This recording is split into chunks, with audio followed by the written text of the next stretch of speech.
এটা আমার ভাইপো তৈরি করেছিল, যে ভাইপো আমার অ্যাক্সিডেন্টে মারা গেল। তার হচ্ছে এটা রান্নাঘর, কি সুন্দর গুছিয়ে রেখেছে। এই যে এইসবগুলো কাজ করতো, সমস্ত কিছু সব কিছু করেছে। এখানে সার দেওয়া আছে, এখানে কাঠ গুছিয়ে রেখেছে সুন্দর করে রান্নাঘরটায়। আর এইটা ছিল শোবার ঘর করব বলেছিল। ওর পায়ের দাগগুলোও আছে, আমি সব ভিডিও করে রেখে দিচ্ছি ওর। ওই জন্যেই আমি আবার এলাম। এই পাগুলো ওর সমস্ত কিছু যখন এইগুলো কাদা হয়েছিল, ধুরমুস করছিল, তখন এইগুলো সমস্ত কিছু কাদা সব। এইটা হচ্ছে রাস্তার ধারে জানলা, এই রুমটায় ও থাকবো বলেছিল। আর এটা হচ্ছে ওর ভাগ্নি, বোনের মেয়ে। আর কি সুন্দর জলের সিস্টেম করে রেখেছিল, যাতে অন্তত জলগুলো সব ঢুকে। কি একটা, কি বলে গো এটা, কি এটাকে বলে? জল পাইপ। এটাকে কেন করেছিল? ও মেজাটা যাতে বসে যায়, মেজাটা যাতে ভালো হয় তার জন্য। আর এইটা আমার দাদা বৌদির রুম হতো, তার জন্য এগুলো করে রেখেছিল। সব জায়গায় ওর পায়ের দাগ হয়ে আছে। এত খেটেছিল ছেলেটা, এইটুকু বয়সে ছেলেটা মরে যাবে, আমাদের যে কি কষ্ট। এই যে ওর পায়ের দাগ। হ্যাঁ, এইদিকে বাগানটা ছিল, আমি আর গেলাম না ওখানটা দিয়ে। আর এটা ছিল, এটা হতো টয়লেট বাথরুম। হ্যাঁ, এটা ল্যাট্রিন বাথরুম। আর এইটা হচ্ছে পুরোটাই হচ্ছে ডাইনিং। এটা এত বড় ডাইনিং করেছিল, এই যে দেখাচ্ছি। আর এই যে সমস্ত কিছু গুছিয়ে রেখেছে আমার সব, মানে আমার ভাইপো নিজে হাতে গুছিয়ে গেছে। আর এত গাছ করেছে। এটা সিঁড়ি, এটা এত সুন্দর সিঁড়ি। আবার সিঁড়ির উপরে একটা খুব সুন্দর পুচকু আয়, সিঁড়ির ওপরে কি সুন্দর করে রেখেছে, লো ছাদ করে রেখেছে। এটা সিঁড়ি। আর এটা হচ্ছে একদম মেন রোডের উপরে বাড়ি। আর এটা হচ্ছে লো ছাদ। আরেকটা লো ছাদ করেছে, আমি নামার সময় দেখাবো। এটা লো ছাদ। আর কত গাছ করেছে, এটা ছাদ ওর।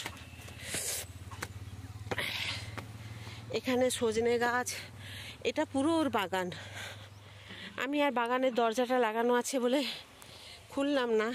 এগুলো যত গাছ লাগিয়েছে সব আমার ভাইপো, সমস্ত কিছু গাছ আমার ভাইপো লাগিয়েছে। এইদিকে অনেক জায়গা, এখানে কুমড়ো গাছ, সব আমার ভাইপোর হাতে। এত কষ্ট লাগছে। আজকে এসেছি আমি বাবার বাড়িতে, এসে আমি বলেছিলাম দেখাবো। এই যে সজনে গাছ, ওখানে সজনে গাছ, আম গাছ, প্রচুর গাছ। এগুলো সব ওর, এই গাছগুলো। চল আস্তে করে নামবি।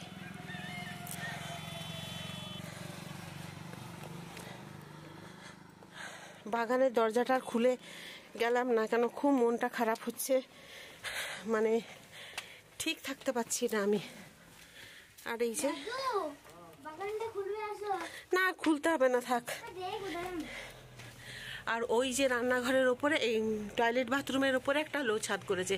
দেখুন টিনগুলো কিভাবে রেখেছে, সব গুছিয়ে। ওর মেয়ের অন্নপ্রাশন হলো, সব তেলের টিন গুলোকে এইভাবে রেখেছে, কি না জল তুলে তুলে সব জায়গায় দেবে। আর এটা ডাইনিংটা আপনাদের দেখালাম। আর এই যে সিঁড়ির তলাটা কত সুন্দর ভাবে করেছে। মেন রোড, আর এটা মেন রোড। হ্যাঁ, আর এই যে গাছগুলো লাগিয়েছে।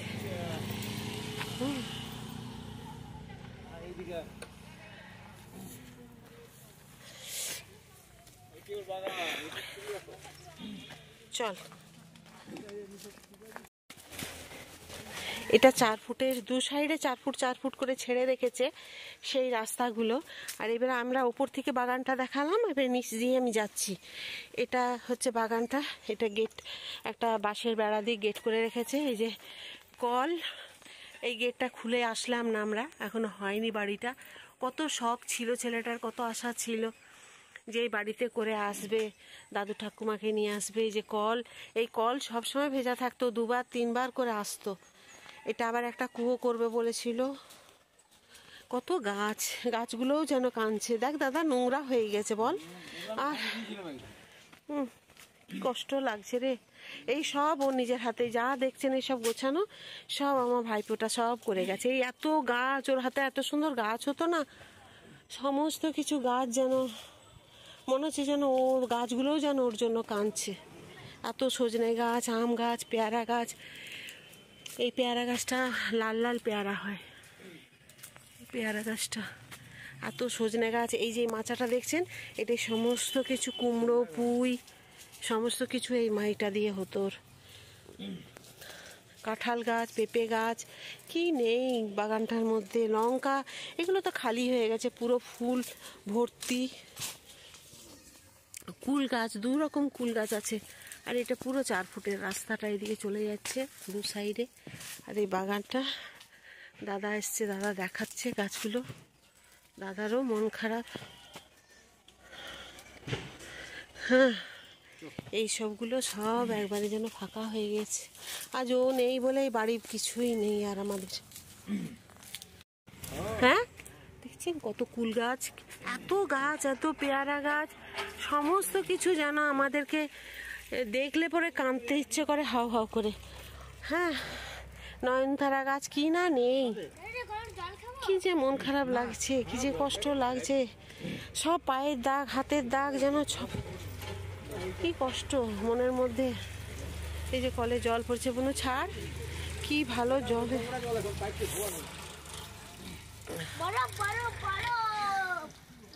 এই যে ইটগুলো সব ঘর করবে বলে সব সব হয়েই গেছে, এবারে প্লাস্টার হতো দরজা জানলা। দাদা এটা দিয়ে বেরোতে পারবি না, যাবে বেরোনো? ও ওকে বলে দে তো পিসাবুকে, ওই চল। হ্যাঁ, ওই দিকটা 4 ফুট, এই দিকটা 3 ফুট ছাড়া আছে। কি কষ্ট লাগছে এগুলো দেখছি, ঘুরছি, আর আমার ভাইপো নেই। প্রতিবারেই আমার ভাইপো এসে এসে আমাদেরকে এগুলো ঘোরায় আর বলতো, পিসিমণি তুমি যখনই আসবে এইখানটায় গাড়ি রাখবে। এটা কাজু গাছ, এই যে এটা কাজু গাছ। আর বারবার বলতো, হ্যাঁ কাজু গাছ। আর বলতো, পিসিমণি তুমি যখনই আসবে এইখানে গাড়ি রেখে দেবে, তোমার কোনো আর অসুবিধা হবে না। ওইদিকে সব সময় বলতো, পিসিমণি তুমি এইখানটায় গাড়ি রেখে দিও, এতটা জায়গা, আমি তো বাউন্ডারি দিয়ে দেবো, কোনো অসুবিধে নেই তোমার। আজ এটা আমাদের গ্রামের দোকান। এরকম দোকান অনেকগুলো গ্রামের ভেতরে আছে, তার মধ্যে থেকে এটা সবথেকে বড় দোকান। এখন তো খ্রিসমাসে দেখুন প্রচুর কেক এসছে, আর নানান ধরনের বিস্কুট, এসব তো আছেই, সব কিছু পাওয়া যায় দোকানে। তো তার মধ্যে আমাদের শীতের প্রিয় জিনিস হচ্ছে খেজুর গুড়, নলেন গুড়। তা আমি সেই গুড় নিতেই এসেছি। দাদাকে বললাম, দাদা বলল চল গুড় নিয়ে নিবি, ওখানে খুব ভালো গুড়টা দিচ্ছে। তবে মলটায় 10 মিনিট লাগবে পায়ে হেঁটে। তা আমি এখান থেকে ভালো পাবো বলে এখান থেকে নিয়ে নিচ্ছি মায়ের জন্য। ছোটদার মেয়ে মানে আমার ভাইজি, সে আমাদের রাত্রে খাওয়ার জন্য নিমন্ত্রণ করেছে। তো আমরা আগামীকাল চলে যাব, আবার আমাদের বাড়িতে ফিরে আসব। তো মানে ভাইজির মেয়ে, ছোটো মেয়ে, সে আমাদেরকে গোলাপি সারারা নাচটি করে দেখাচ্ছে। তো অবশ্যই এই বাচ্চার নাচটি দেখে আপনারা কিন্তু একটা লাইক করবেন যারা নতুন বন্ধুরা আছেন, আর শেয়ার করবেন, সাবস্ক্রাইব করতে তো একদমই ভুলবেন না। আপনারা সবাই আমার সাথে থাকুন, আপনাদের সহযোগিতাতে আমি এগিয়ে যাচ্ছি। আপনারা সবাই সুস্থ থাকুন।